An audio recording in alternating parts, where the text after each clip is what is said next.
Hello everyone, আমি মাহি। আমার নতুন একটি ব্লগে সবাইকে অনেক অনেক স্বাগত। দুদিন বাড়িতে ছিলাম না, আর যাওয়ার সময় তাড়াতাড়ি করে গিয়েছিলাম।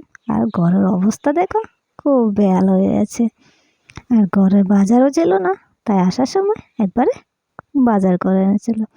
আজকে বাজার ছিল না, তাই তেমন কিছু পাইনি। সে পটল, আলু আর একটা কুমড়োর টুকরো এনেছে। আর এদিকে এনেছে মাছ। এসে আগে গোটা ঝাড়ু দিয়ে মাছটাকে ধুয়ে নিয়েছি, আর এদিকে ভাতটাও বসে দিয়েছি। বরমশাই আবার চলে যাবে গাড়ি নিয়ে, তাই আগে ভাত তরকারিটা নামিয়ে নিই। এদিকে মাছটাকে লবণ হলুদ মেখে ভাজি করতে দিয়ে দেব। মাছটা আবার তেলে দিয়ে ওদিকে সবজিগুলো কেটে নেব। বসে পড়েছি সবজি কাটতে।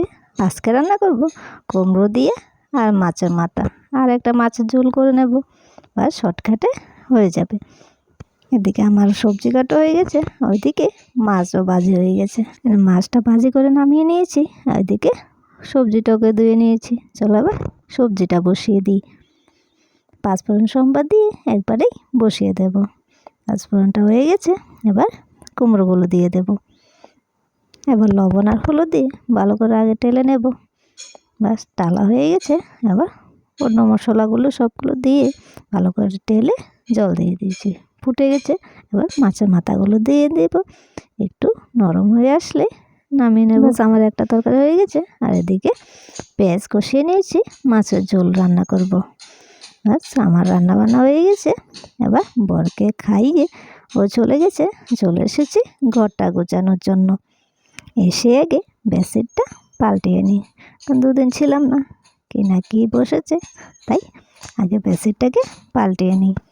বেডশিটটা পাল্টিয়ে চলে যাব স্নান করতে। এখন আর ঘরটা গোছাবো না, কারণ মেয়েকেও খাওয়াতে হবে, তাই আগে স্নানটা সেরে মেয়েকে খাইয়ে নিই।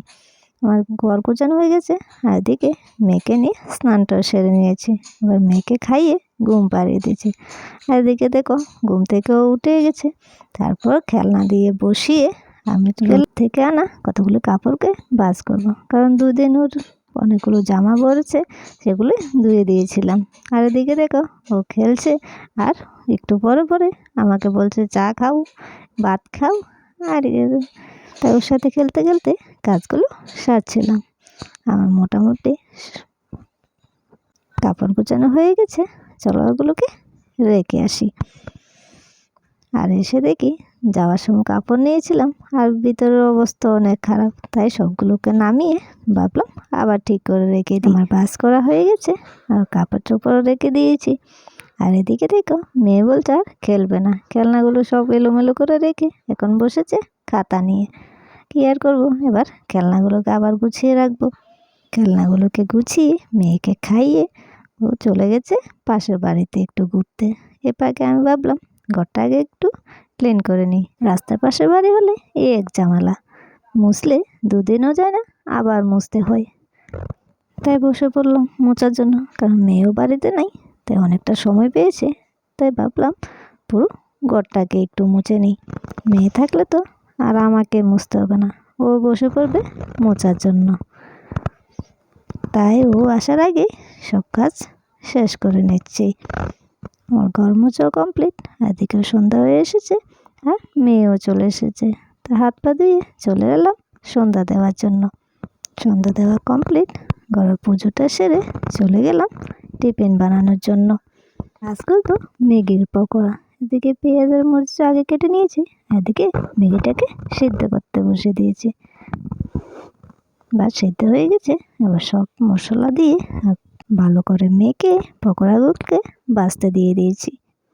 ভাজা হয়ে গেছে, নামিয়ে দুটো ঠান্ডা করে মেয়েকে খেতে দিয়েছি। আর এদিকে আমিও নিয়ে বসে পড়েছি। আমাদের টিফিন খাওয়া হয়ে গেছে, এবার মেয়েকে নিয়ে পড়তে বসালাম। আজকের ব্লগটা এতটুকুই। ভিডিওটি কেমন লেগেছে অবশ্যই বলবে। ভালো লাগলে লাইক কমেন্ট শেয়ার করে দিও।